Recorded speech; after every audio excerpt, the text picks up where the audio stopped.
आपकी फौज पे कितना खर्चा किया जा रहा है? आज के दिन 49 बिलियन डॉलर यानी अरब डॉलर हम खर्चा कर रहे हैं। कहां 49 और कहां 150 अरब। हर साल ये फर्क पड़ता जा रहा है।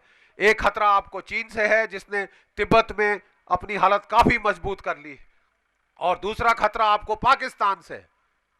तीसरा खतरा आपको अपने पिछवाड़े से है, जहां पे जिहादी, आतंकवादी, नक्सलवादी, किस्म किस्म के लोग हथियार उठाकर इस देश में अराजकता फैला रहे हैं। और यहां पे बातचीत, मुझे बड़ा दुख के साथ कहना पड़ रहा है कि हमारे देश में जो बातचीत चल रही है वह सिर्फ चल रही है मानव अधिकारों की। किसके मानव अधिकारों की? अजमल कसब के मानव अधिकारों की, अफजल गुरु के मानव अधिकारों की। और जो उसने मारे, जो आदमी, औरतें, बच्चे, बूढ़े इन लोगों ने कसाईयों की तरह मारे, उनके मानव अधिकार। हमारी फौज को 24 घंटे इल्जाम लगते रहते हैं। एक तो हमारी फौज लड़ती है, मरती है, जान निछावर करती है, हाथ पैर कटते हैं, हमारी औरतें विधवा होती हैं, बच्चे अनाथ होते हैं, तब भी लोग लड़ते हैं क्योंकि उनका फर्ज है। कोई एहसान नहीं कर रहे हम लोग, हम अपना फर्ज निभा रहे हैं। लेकिन ऊपर से आजकल गाली गलौज का एक दौर भारतीय फौज के खिलाफ चला हुआ है। मानव अधिकारों का हनन, ये हनन, वो हनन। और जब ये जो सारे आरोप थे,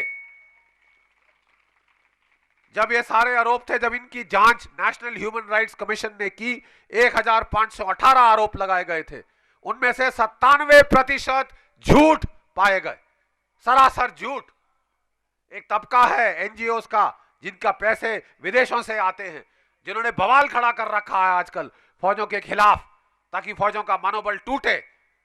आर्मी का, सिक्योरिटी फोर्सेस का, बीएसएफ का, सीआरपीएफ का मनोबल टूटे और वो लड़ ना पाए, और बगैर लड़े ये लोग हम पर हावी हो जाएं। तो ये ना सिर्फ दुश्मन आपके देश के सामने है, आपके बीच में भी दुश्मन बैठे हुए, और आपको इनके खिलाफ लड़ना होगा। और हमको केवल जो है रक्षात्मक होकर लड़ना नहीं, हमको आक्रामक भी होना पड़ेगा। अभिमन्यु की कहानी आपने सुनी है, सब बच्चों ने सुनी है अभिमन्यु की कहानी। वो जब घेरे में आ गया तो उसने अपना चक्का उठा के लड़ाई करी, बड़ी वीरता से लड़ा, लेकिन आखिर में अंजाम क्या हुआ? वो हार गया। तो अगर हम हारना नहीं चाहते फिर, तो हमको आक्रामक रुख अपनाना पड़ेगा। और उसके लिए सबसे पहली चीज यह है कि हम अपने देश की सेनाओं में आए। प्रोत्साहन हमको ढूंढना नहीं पड़ना चाहिए 14,000 अफसरों की कमी क्यों है। जापान जब लड़ाई लड़ रहा था और लड़ाई का दौर बहुत ही नाजुक मोड़ पे आ गया, उनके पास पायलट्स की कमी थी। क्या आप जानते हो बच्चों कि उन्होंने बोला हमको वो पायलट चाहिए जो अपने जहाज में बम भर के सीधा जाएंगे उड़ते हुए, और इस तरह मोड़ के डाइव मार के अपने आप को फोड़ लेंगे दुश्मन के जहाजों के खिलाफ। और जब उन्होंने वॉलंटियर मांगे तो 14,000 अफसरों की कमी नहीं मिली, तांता लग गया वहां पे, लाइनें लग गई कि साहब मैं जाना चाहता हूं, मैं जाना चाहता हूं, मैं जाना चाहता हूं। और उनको जिसको मना करते थे वो आंख में आंसू लेके खड़ा रहता था, साहब आपने मेरे को कैसे मना कर दिया, उसको कैसे ले लिया। और जब वो लड़के जाते थे, इसको बोलते थे कामाकाजी पायलट, सुसाइड पायलट। दोस्तों हम आपको एक पूरी वीडियो दिखाएंगे किस प्रकार से जीडी बख्शी ने पूरे रूप में हमारे देशवासियों को जागरूक किया, और जो हमारे पेंशन धारक हैं उनको ये बताया कि हाँ, जब उनकी जवानी में उन्होंने नौकरियां की, ड्यूटी की, बॉर्डर पर तैनात रहे, तो उस समय पर उन्होंने क्या क्या परेशानियां झेली हैं। लेकिन अब जब देश का सैनिक बूढ़ा हो चुका है, जो भूतपूर्व सैनिक है, जो हमारे वेटरन्स हैं, तो उनके ऊपर सरकार किसी भी तरह का कोई फंड, या कहें तो उनकी जो पेंशन है या ओआरओपी सेकंड रिवीजन को लेकर हम बात करें, तो किसी भी चीज़ में उनका फ़ायदा करना नहीं चाहती। आखिरकार ये क्या हो गया इस देश को? हमारे देश के भूतपूर्व सैनिकों पर भारत देश को गर्व होना चाहिए, क्योंकि वो जब लड़ते हैं तो खुलकर लड़ते हैं। दोस्तों आपको पूरी वीडियो हम दिखाने जा रहे हैं जीडी बख्शी की। आपकी क्या राय है हमें कमेंट बॉक्स में ज़रूर बताइएगा। जब वो आखिरी दिन अपने जहाज पे होता था, अगले सुबह उसको मालूम है मैंने अपनी आखिरी मिशन पे मैंने जाना है, तो उसको बोलते थे तुम अकेले कमरे में अपने रहो, पूजा पाठ करो, अपने माता पिता को आखिरी चिट्ठी लिख लो, ठीक है। और ये आखिरी चिट्ठियां जो उन्होंने, उन लड़कों ने जो अगले सुबह निश्चित मौत को जा रहे थे, ये किताब में छपी है। अगर आप कभी उसको पढ़ें, उन चिट्ठियों को, तो आपकी आंखें सूखी नहीं रह सकती। मरने के पहले जिसको मालूम है मैं कल सुबह मरने जा रहा हूं, लेकिन वो मैं अपने देश के लिए जा रहा हूं। मैं एक पानी के बुलबुले की तरह हूं। पानी पे बुलबुला आता है और चला जाता है, लेकिन मेरा देश हमेशा हमेशा के लिए रहेगा। और अगले सुबह वो पूरा पूजा पाठ करके उठता था और अपने माथे पे एक सफेद कपड़ा सिल्कन स्कार्फ बांधता था, टोपी नहीं डालता था। सारे जो शिप की कंपनी थी, जो वहां पे जो थे क्रू, वो खड़ा होके एडमिरल शामिल उसको सैल्यूट करते थे आखिरी बार, और वो अपने जहाज में बैठ के उड़ के चला जाता था। और जहां वो दुश्मन के जहाजों के ऊपर उठता था, जो सबसे बड़ा जहाज एयरक्राफ्ट कैरियर है, उसके ऊपर जाके वो अपना जो जॉयस्टिक है जो जहाज की, उसको वह इस तरह करता था, ऐसे पूरा, ठीक है। और वो चिल्लाता था आखिरी बार बंजाई करते हुए, और ठाड़ एक आदमी की मौत, दुश्मन के 1000 2000 सैनिक उसमें पूरे जहाज के साथ ग्रस्त हो जाते थे, एक के बदले 2000 2500। और जब वो चिल्लाता था, आखिरी उसका जो नारा था वो था बंजाई। क्या आप जानते हैं बंजाई का मतलब क्या है? कोई बच्चा मुझे बता सकता? बंजाई का मतलब क्या है? बंजाई का मतलब है अंग्रेजी में फॉरएवर, हमेशा। जाते जाते वो जापानी फौजी ये कहता था, मैं जा रहा हूं, लेकिन मेरा देश हमेशा हमेशा हमेशा रहेगा।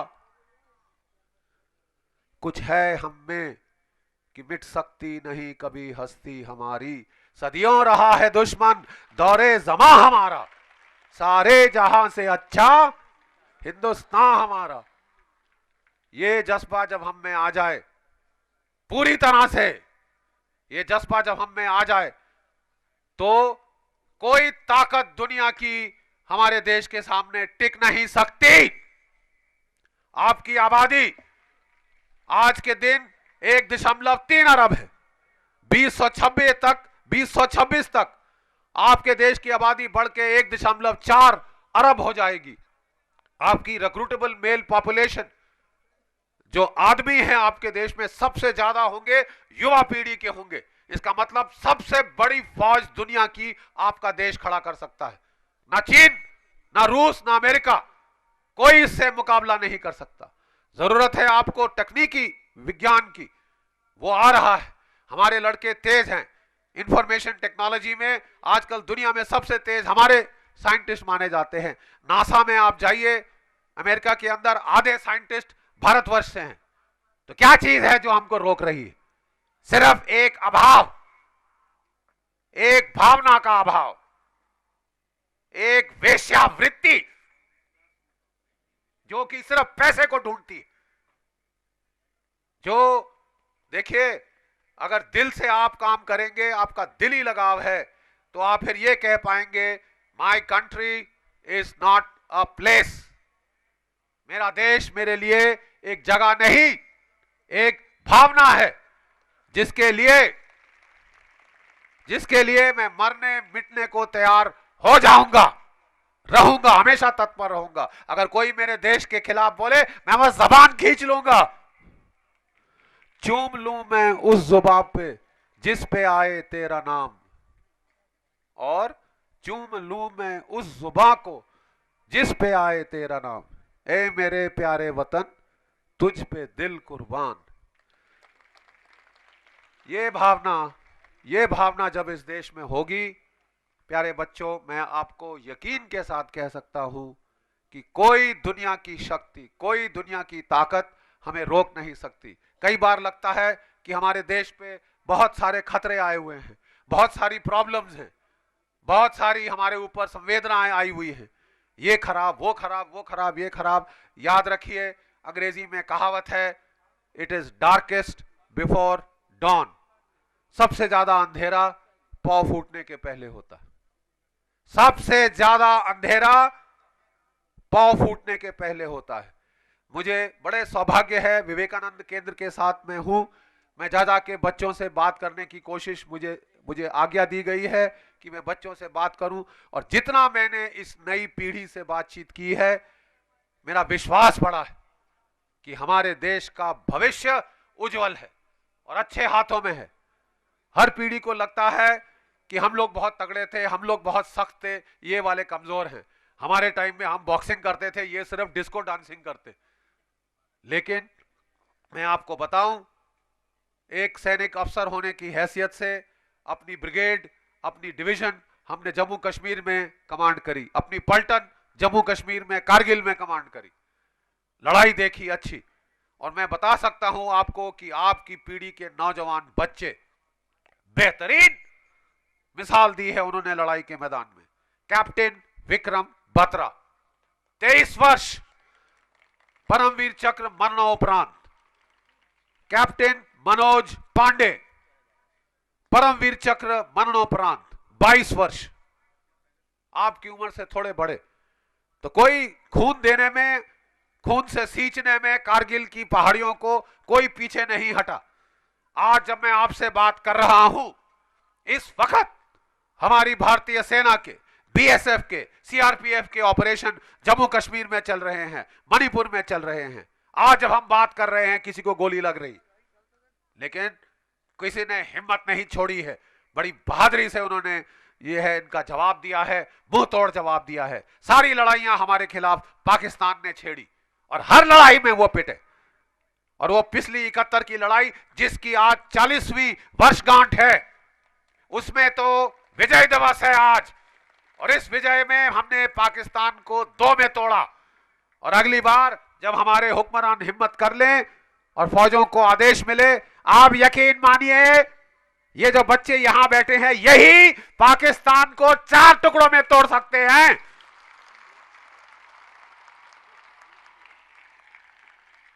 दो टुकड़े में तो हमने किया, 4 टुकड़े की बारी तुम्हारी।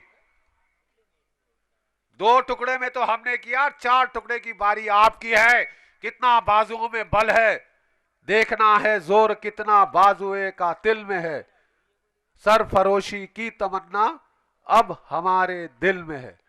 ठीक है, ये जब तमन्ना आपके अंदर आएगी, जब ये जोश आपके अंदर आएगा, बाकी सब अपने आप आ जाता है। सब चीज, everything will fall into place, और हमारा देश 2 दूनी रात चौगनी उन्नति के शिखर पे जाएगा। हर लहर जो उठती है वो बैठ जाती है। हमारा देश बहुत महान था, फिर 10 सदियों तक हम गुलाम रहे हैं, लेकिन याद रखिए कि इतिहास की लहर फिर से उठना अनिवार्य है। ये सिद्धांत है सृष्टि का। जो लहर बैठ गई वो फिर से उठेगी, और आपके देश की, आपकी संस्कृति की लहर फिर उठ रही है। चाहे अन्ना हजारे है, चाहे कोई है, ये चेतना आप में जागृत हो रही है, क्योंकि कुछ है हम में कि मिट सकती नहीं हस्ती हमारी। सदियों रहा है दुश्मन दौरे जमा हमारा। ये मिस्र, रोम, यूनान सब मिट गए जहां से। मिस्र इतनी बड़ी सभ्यता मिट गई, कहां नाम है उसका, पिरामिड रह गए बाकी। रोम, यूनान सब खत्म हो गए, लेकिन भारतवर्ष की सभ्यता जैसी थी आज भी वैसी है, और प्रगतिशील है, और आगे जाएगी। और उसको ले जाने वाले यहां जो बैठे हैं ये होंगे। आप हैं आगे के नागरिक, आप लेके जाएंगे। सिर्फ जरूरत है आपको, आपके अंदर उस भावना के जलने की। एक एक मोमबत्ती अगर जल जाती है तो सारी मोमबत्तियां, हजारों मोमबत्तियां, 14,000 मोमबत्तियां यहां पे हैं। प्रकाश चमकेगा चारों तरफ। अंधेरे को मत कोसिए। अपनी जगह जहां पे आप हैं एक छोटी सी मोमबत्ती जलाइए। ये खराब, वो खराब, वो खराब, ये खराब, उसको छोड़िए। जहां आप हैं आप एक मोमबत्ती जलाइए, सत्य की, कर्मनिष्ठा की, देश के प्रति भावना की, और भावना प्रधान। आज इस देश में अगर एक जरूरत है साधना में तो वो है वीर भाव साधना की। श्रृंगार रस बहुत हो गया, पूरा हॉलीवुड बॉलीवुड आपका इसी से भरा है, लेकिन अब वीर भाव साधना की जरूरत है। मुझे बड़ी खुशी हुई सुबह सुबह जब हम उठे तो देखा कि स्वामी जी के आश्रम में यहाँ पे बच्चों को कराटे सिखाई जा रही। मैं डंडिया से ज्यादा कराटे पे जोर देना चाहूंगा, बॉक्सिंग पे ज्यादा जोर देना चाहूंगा, कुश्ती पे ज्यादा जोर देना चाहूंगा ताकि हमारे लड़के उठे। हमारी लड़कियां क्या, हमारी लड़कियां और लड़कियां भी आजकल हर क्षेत्र में देखिए आप आगे आ रही हैं। रानी लक्ष्मीबाई का नाम किसने नहीं सुना। बुंदेले हर बोलों के मुख, हमने सुनी कहानी थी, खूब लड़ी मर्दानी वह तो झांसी वाली रानी थी। तो ना सिर्फ हमारे लड़के, हमारी बच्चियां भी इस क्षेत्र में आगे आएंगी। और जैसे मैंने कहा, जरूरी नहीं है कि आप में से हर कोई सेना में जाए, लेकिन आप जहां भी हैं, जिस भी प्रोफेशन में हैं, अगर आपके देश के अंदर, आपके दिल के अंदर आपके देश के प्रति भावना है, तो ये देश को कौन रोक सकता है ऊपर जाने से। आपके अंदर ये सत्य की भावना, ये मूल्य आपको सिखाए गए हैं, आपके टीचरों ने सिखाए, आपके माता पिता ने सिखाए, और आपके अंदर वो मूल्य हैं, तो कोई आपको अपने मार्ग से नहीं डगमगा सकता। एक आखिरी चीज मैं बोलूंगा। एक बार एक बड़े नेता हमारी फौज की एक पलटन में आए और वो अफसरों से, जैसा कि परंपरागत तरीका है, वो हाथ मिला रहे थे। इंट्रोडक्शन उनकी हर अफसर से हो रही थी। तो जैसा कि प्रथा है, उन्होंने एक से पूछा, आप कौन सी संप्रदाय से हैं, आप क्या है। तो उसने बताया, साहब ये हूँ हिंदू हूँ, ये हूँ मुसलमान, फलाना फलाना फलाना। जब वो आखिरी अफसर के पास आए, बोले साहब आप कौन सी समुदाय से हैं। बोले साहब मैं अल्पसंख्यक वर्ग से हूँ। बोला आप अल्पसंख्यक हैं, ओहो आप मुसलमान हैं। बोले नहीं साहब। आप सरदार तो नहीं लगते, क्या आप जैन हैं। नहीं साहब। क्या आप सिख हैं। नहीं साहब। तो साहब फिर आप कौन सी अब वो कौतूहल आ गया, आप कौन सी संप्रदाय के हैं। तो उन्होंने बोला, सर मैं भारतीय हूं। और आज के दिन वो अल्पसंख्यक वर्ग में आता है। अरे हम साहब गुजरात के हैं, हम महाराष्ट्र के हैं, हम पंजाब के हैं, तमिलनाडु के, असम के हैं। भारतीय कौन है। हम हैं। हाथ खड़ा करिए सारे के सारे बच्चों। हम हैं, आप हैं, हम सब भारतीय हैं। पहले भारतीय हैं, उसके बाद कुछ भी हैं। हिंदू मुसलमान सिख ईसाई, हाँ कुछ भी, ये सब बाद में आता है। ये भावनाएं आपके अंदर पैदा होनी चाहिए, और जब ये होंगी तो मुझे पक्का यकीन है कि ये देश अपनी उन्नति के शिखर पे पहुंचेगा, और पहुंचने वाला है। ये मैं एक फौजी की तरह कह सकता हूं। इतना कहकर मैं बहुत आभारी हूं स्वामी जी का कि उन्होंने मुझे मौका दिया बच्चों से संपर्क करने का, क्योंकि आदमी की शक्ति, ऊर्जा कम होती जाती है जैसे जैसे उम्र बढ़ती है। बाल मेरे सफेद हो गए, लेकिन यहां ऊर्जा का स्रोत है।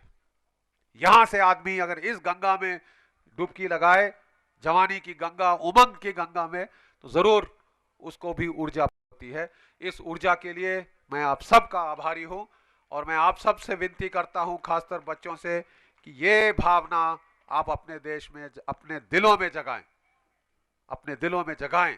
इसकी जरूरत है। अभाव है तो केवल इस भावना का है, और जिस दिन ये भावना हमारे जनमानस में पूर्णता फैल जाएगी, कोई शक्ति आपको रोक नहीं सकती। जरा एक बारी हम सुने इन बच्चों में कितना जोश है। जरा मेरे साथ मिलके बोले, जय हिंद। ये नहीं लड़ेंगे। जय हिंद। गुड।